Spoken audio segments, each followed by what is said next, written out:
Berlin, 1,924. A city still breathing smoke from a war that ended 5 years ago.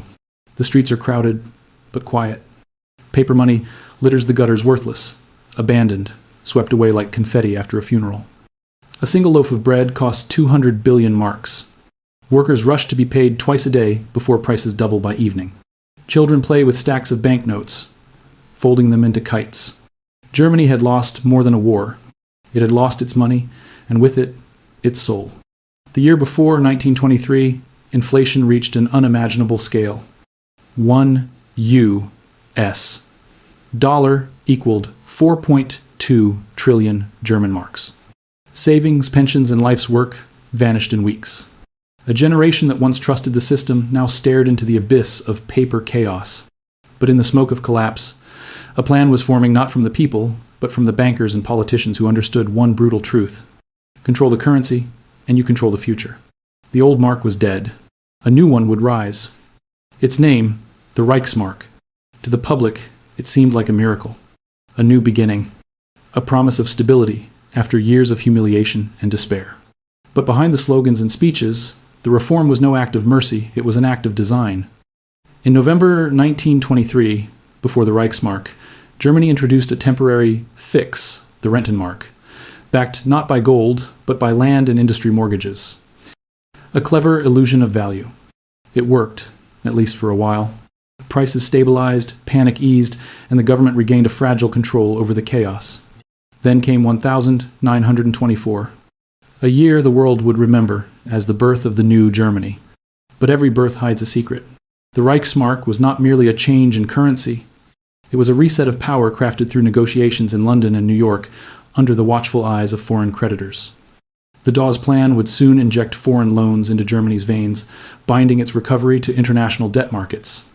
And yet, to the public, the story was simple. The government had saved the nation. The currency had been reborn. The nightmare was over. But that's never how money works. Behind every rescue lies a trade. Behind every new currency, an unspoken cost. The Reichsmark promised redemption. What it delivered was dependence, a fragile stability built not on production, but on borrowed faith. To understand why a single reform could reshape the fate of a nation and why the world watched with such careful silence, we need to go back in time. Back to the ashes of the old mark. Back to the moment when debt became destiny. The story of the Reichsmark begins with destruction, not creation. It's 1918. The cannons have fallen silent, but Germany's real war is only beginning. The Treaty of Versailles has just been signed. And with it comes a number so large it feels like fiction. 132 billion gold marks in reparations. A debt heavier than defeat itself. Factories once producing shells now stand idle. Men return from the front, not to glory, but to hunger. Coal shipments, seized as payment. Gold reserves, drained. And the German government, desperate to meet impossible reparations, turns to the printing press. By 1922, money is no longer money, it's paper pretending to be power. The mark collapses under its own weight. $1 equals 7,000 marks in January 1923, then 4.2 trillion by November. Banks can't count fast enough. The numbers blur into madness. Shops change prices 3 times a day. A meal that costs 5,000 marks at noon costs 20,000 by dinner. People heat their homes with bundles of cash because coal is more expensive than currency. The middle class, the backbone of stability, is wiped out. Teachers, clerks, and veterans lose everything. Trust dies first, long before the money. And yet, amid the despair, something darker begins to stir. Ordinary people no longer believe in the republic, the banks, or democracy itself. When the money burns, faith burns with it. And out of that fire rises anger, the kind that politicians and demagogues can weaponize. The Weimar Republic stands on the edge of collapse. In the Reichstag, chaos. In the streets, riots. Extremists, communists on one side, nationalists on the other, battle for the soul of the nation. Germany has no anchor, no faith, no money, but not everyone is paralyzed by panic. Behind closed doors, a handful of men are preparing something new. Hans Luther, the pragmatic chancellor. Gustav Stresemann, the foreign minister seeking peace with the Allies. And Hjalmar Schacht, a banker with a vision and the discipline to enforce it. They understood the truth Versailles had written in invisible ink. You cannot pay a debt that large You can only restructure it. And if you can't pay, you can control how the world collects. In late 1923, under Schacht's plan, Germany introduces the Rentenmark, a currency backed not by gold, but by real property, land, factories, industry. It's not money in the traditional sense, it's a psychological weapon, a promise that Germany still has something tangible to offer. 1 Rentenmark equals 1 trillion old marks, a brutal reset that erases the past overnight. And miraculously, it works. Inflation halts. Prices freeze. Confidence flickers back to life. But make no mistake, this was not a recovery. It was a pause before the storm. Because the question remained, if the new mark wasn't backed by gold, what gave it value? If Germany had no reserves, who truly owned this rebirth? The answer would come in 1924 when the world's bankers stepped in. What began as national recovery would quietly turn into international control. The year is 1924. The German people breathe again. The hyperinflation storm has calmed. For the first time in years, prices stay still long enough for hope to return. But what they don't see, what few ever saw, is that the recovery wasn't German at all. It was American. The plan was called the Dawes Plan, named after Charles G. Dawes, an American banker and future Vice President of the United States. Its promise, to rescue Germany from chaos. Its purpose, to tie Europe's future to Wall Street's credit. Under the Dawes Plan, Germany would receive an 800 to million gold mark loan, mostly from American banks, J.P. Morgan & Co., National City Bank, and others. That money would stabilize the new Reichsmark, help rebuild industry, and ensure the Allies would be repaid. But the flow of cash came with invisible chains. Germany would pay reparations to France and Britain. France and Britain would use those funds to repay their debts to the United States. And the United States would lend more to Germany to keep the cycle alive. A perfect financial loop, elegant, profitable, and entirely unsustainable. On paper, it was recovery. In truth, it was dependency. Germany's rebirth was built on borrowed oxygen. At the center of this new order stood Hjalmar Schacht, newly appointed head of the Reichsbank. A man of precision, cold logic, ruthless in discipline. He imposed strict limits on credit, balanced the budget, and restored faith in the mark. Under his guidance, the Reichsbank became an independent central authority, a concept revolutionary for its time. No longer under direct political control, it answered only to economic necessity, a phrase that would echo through future generations of central bankers. The Reichsmark, issued in August 1924, was pegged indirectly to gold not through physical reserves, but through confidence supported by foreign capital. The gold standard in appearance, but not in substance. And the world applauded. Foreign investors flooded Berlin. Factories reopened. New roads, new housing, new machines. The Weimar Republic glittered again, reborn as a modern European power. Historians would later call it the golden years from 1924 to 1929. But gold doesn't shine forever. Beneath the statistics of recovery hid a darker equation. Every boom built on debt is a countdown, and this one had already started ticking. The same loans that lifted Germany would one day pull it under again. Interest payments piled up, exports fell. Germany was producing not for its people, but for its creditors. By 1928, nearly 70% of short-term foreign capital in Germany came from the United States. And when that capital stopped flowing as it would after the Wall Street crash, the miracle would shatter overnight. Still, in 1924, none of that was visible. The lights of Berlin glowed bright.